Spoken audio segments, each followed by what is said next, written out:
Very good morning and welcome to daily devotion. இன்னைக்கு நம்ம பார்க்க போது Psalms chapter 45 verses 10 to 17. So சங்கீதம் 45வது அதிகாரம் அதில் 10ல இருந்து 17வது வசனம் வரைக்கும் பார்க்க போகிறோம்.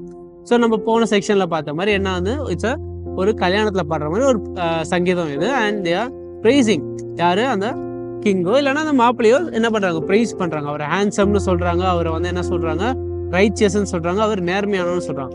இப்போ இந்த செக்ஷன் என்ன ஆகுதுன்னா, மணமகள் the bride attention is turning to the bride.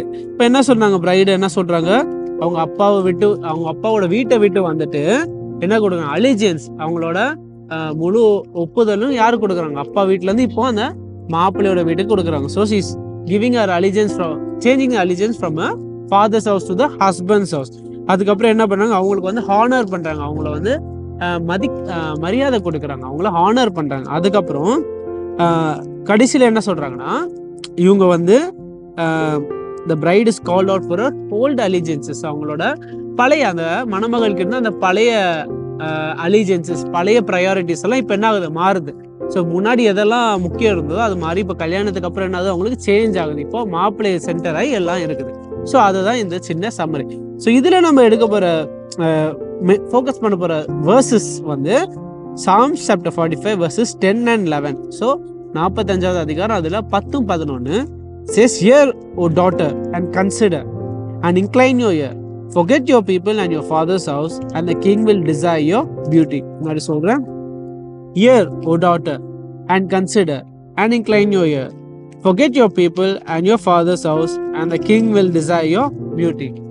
So first இந்த சாம்ல நம்ம என்ன எடுக்க போறோம்னா, நீங்க பாருங்க இந்த சங்கீதத்துல என்ன ஆகுது, மணமகள் வராங்க, அவங்களுக்கு ஒரு பெண் ஆகுது. நார்மலா ஒரு கல்யாணம் ஆனாலும் என்ன ஆகும், அவங்களோட ப்ரையாரிட்டிஸ்லாம் மாறும். வீட்டில் ஃபர்ஸ்ட் நார்மலா வீட்டில் இருந்தால் அப்பா அம்மா சிப்ளிங்ஸ் இவங்கெல்லாம் இருப்பாங்க. ஆனால் இப்போ என்ன ஆகுது, அவங்க ப்ரையாரிட்டி கல்யாணம் ஆகிட்டோடனே யார் ஃபர்ஸ்ட் வரா, மாப்பிள்ளை தான் ஃபர்ஸ்ட் வரும். அவங்க ஹஸ்பண்ட் வருவாங்க, அதுக்கடுத்து அவங்க பிள்ளைங்க வருவாங்க அதுக்கப்புறம்.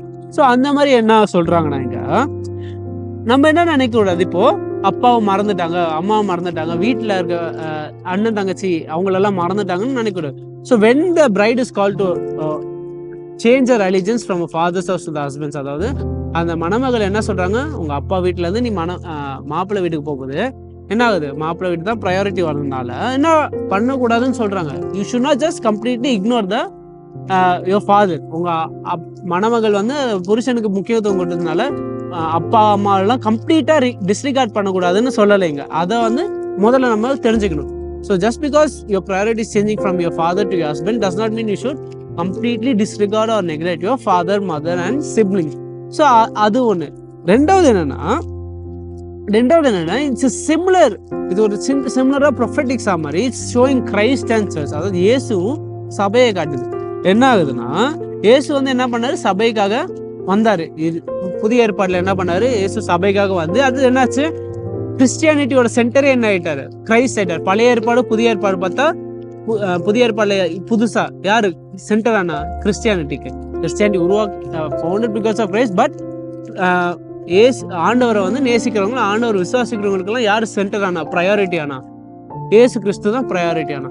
ஸோ அதுல இருந்து நம்ம இங்க என்ன எடுக்க போறோம்னா, ஃபர்ஸ்ட் அந்த மணமகள் என்ன பண்றா, இங்க வந்துட்டோன்னே இயேசு முதல்ல வச்சுட்டோன்னே, அதாவது ஹஸ்பண்ட் வச்ச மாதிரி நம்ம என்ன கத்துக்கிறோம்னா, இயேசு என்ன பண்ணணும், ஃபர்ஸ்ட் வைக்கணும் நம்ம வாழ்க்கையில. என்ன யாரை ப்ரையாரிட்டைஸ் பண்ணும், ஒரு கிறிஸ்டியன் ஆயிட்டோன்னே, ஒரு விசுவாசி ஆயிட்டோன்னே என்ன பண்ணும், இயேசுவை தான் என்ன பண்ணும், நம்ம முதல் ப்ரையாரிட்டியா வச்சுக்கணும். ரெண்டாவது என்னன்னா, இயேசுவை முதல்ல வச்சுட்டோமான்னு ஃபர்ஸ்ட் பாருங்க. இல்லையா, இயேசுவை முதல்ல வைங்க.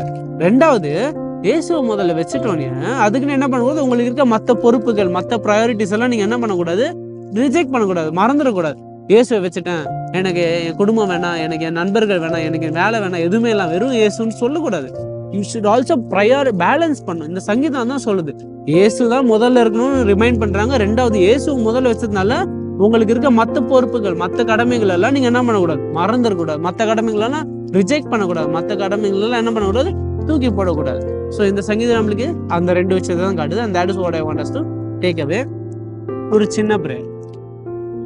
Our loving Heavenly Father, thank you for this psalm and thank you for this reminder, Lord. First of all, that Lord, in our lives, the number one priority always should be you and only you, Jesus, Lord.